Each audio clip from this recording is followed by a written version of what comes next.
Bora então continuar o estudo do grupo dos fungos. Nós vimos, então, na primeira videoaula, características gerais dos fungos. Na segunda videoaula, a gente começou a estudar o grupo dos fungos, né? Nós estudamos os Chytridiomycota. E agora, nós vamos começar a estudar os zigomicotas. Bora lá! Como eu falei para vocês, os zigomicotas o principal representante desse grupo é o bolor do pão, muito conhecido pela gente, né? Então, geralmente esses fungos dos zigomicotas são terrestres, as hifas são cenocíticas, tá? Então, dos 4 grupos, Chytridium e zigo vão ter hifas cenocíticas, que são hifas mais simples, porque são grupos mais simples. Hifas septadas com paredes transversais só vai ser encontrado em asco e basidiomycota, ok? A maioria é saprófito, ou seja, decompositor, né? A maioria não é parasita. E eles não produzem esporos flagelados, né? Como os Chytridium. O Chytridium é o único grupo que tem esporo flagelado.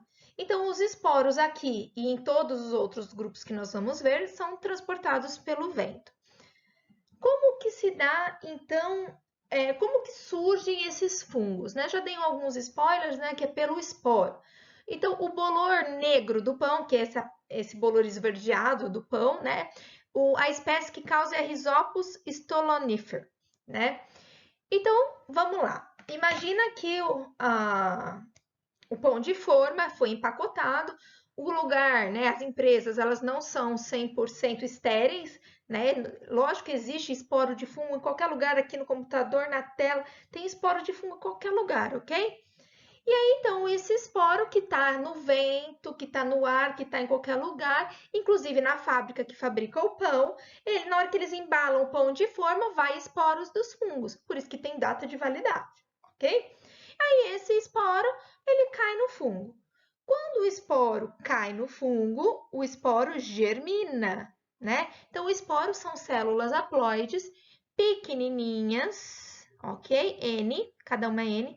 E essa célula N, então, vai se multiplicar por mitose e formar os filamentos, né? As hifas, ok? Então, olha aqui que bonitinho, né? O esporo vai germinando e vai formando as hifas. E essas hifas, elas vão se entremeando ali no pão. Quando as hifas estão prontas para se reproduzir, elas sobem, tipo assim, gente, o subir não é assim, nossa, eu tô vendo uma hifa subir. Vocês não vão ver isso só no microscópio, ok? Alguns bolores, até a gente vê aquela almofadinha, né, de bolor, mas não é uma coisa visível assim não, ok? Então, observe o que eles fizeram, né? As hifas subindo, e aí na pontinha dessas hifas é onde acontece a produção dos esporos. Conforme os esporos vão sendo produzidos para serem liberados e irem até outros pães, outros alimentos, né? Os esporos, quando maduros, eles ficam mais escuros. Então, toda essa parte escura que vocês estão vendo do bolor do pão e que vocês veem em algum bolor, né, é sinal que os esporos estão amadurecendo para serem liberados. E quando eles se tornam maduros, a casinha deles, que é chamado de esporângio, lembra? Anjo, casa, esporo, né, casa do esporo, os esporos são liberados e vai acontecer novamente o ciclo, ok? Então, a parte escura do bolor é onde estão os esporos. Isso não significa que as hifas não estão pelo pão inteiro, ok? Porque a hifa, geralmente, você não consegue enxergar, não tem cor. O que tem cor é só o esporo amadurecido. Então, ó, o esporo vai estar no vento, cai no pão, o esporo germina, produzindo hifas, chamadas rizóides, que penetram no seu interior. Lembrando que as hifas digerem extracelularmente, extracorpórea, né? Joga a enzima, pega, digere o pão e absorve. Os zigomicotas, como a maioria dos grupos, podem se reproduzir de forma assexuada e de forma sexuada, ok? A reprodução assexuada é a mais comum. Vamos lembrar? Assexuada? assexuada é aquela que eu dependo de um indivíduo só e eu vou gerar filhinhos descendentes geneticamente idênticos, clones. Então, presta atenção nessa figurinha. Nós vamos olhar aqui a parte esquerda dela, ó. Tá em inglês, mas dá para entender, né? Reprodução assexuada. Então, nós temos os esporos. O que acontece no pão aqui, os esporos? Os esporos germinam, né? Vai germinando, vai formando a hifa sobe, vai produzir a casinha, que é o esporanjo então, vai produzir vários esporos e os esporos são liberados. Percebam que é um indivíduo só originando vários esporos? Isso é a reprodução assexuada. Mas existe fungo macho e fungo fêmea? Não. Como que a gente fala que os fungos são geneticamente diferentes? Ou seja, como se fossem macho e fêmea, masculino e feminino. A gente chama de fungo mais e fungo menos.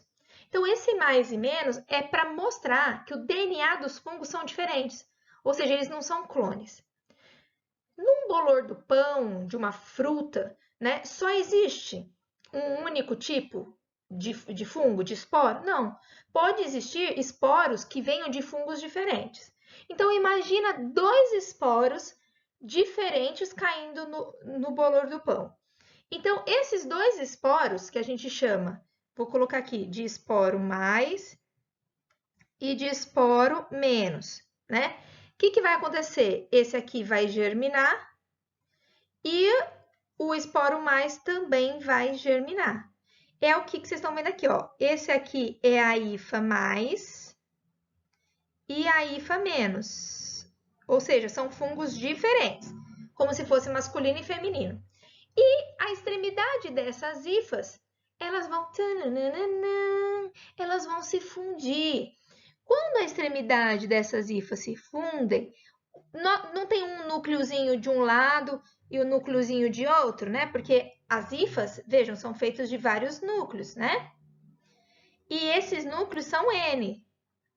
Então, os núcleos das extremidades vão se fundir. Quando os núcleos das extremidades se fundem, formam uma célula 2N. Essa célula 2N eu chamo de zigósporo, que é o esporo vindo da reprodução sexuada. Por que é um esporo vindo de reprodução sexuada? Por que aqui é uma reprodução sexuada? Porque eu tenho 2 indivíduos diferentes. Eu tenho o indivíduo mais e o indivíduo menos. Então, eu preciso de 2 indivíduos. Esses indivíduos se unem, formam um zigotinho, que a gente chama de zigósporo, e essa célula 2N vai sofrer meiose, aqui meiose. Então, ó, uma célula 2N, por isso que eu insisti tanto ano passado para vocês aprenderem meiose e mitose. Sofre meiose, quando sofre meiose, vai produzir esporos N. E esses esporos, então, vão germinar em outros alimentos e vão repetir o ciclo. Observe que esses esporos, vindos da reprodução sexuada, vão ser diferentes dos pais, porque vieram de meiose. A meiose origina células diferentes. Por quê? Porque é uma célula 2N originando células N, haploides, ok? Então, observem que no fungo vão existir 2 tipos de esporos. Os esporos vindos de reprodução assexuada e os esporos vindos de reprodução sexuada, ok? Lembrando que os esporos vindos de reprodução sexuada são geneticamente diferentes dos seus pais, enquanto os esporos de reprodução assexuada são geneticamente idênticos, são clones dos seus pais. A gente acabou então de ver zigomicota e eu paro esse vídeo para não ficar muito comprido e volto no próximo para a gente falar de asco e basidiomicota. Até lá!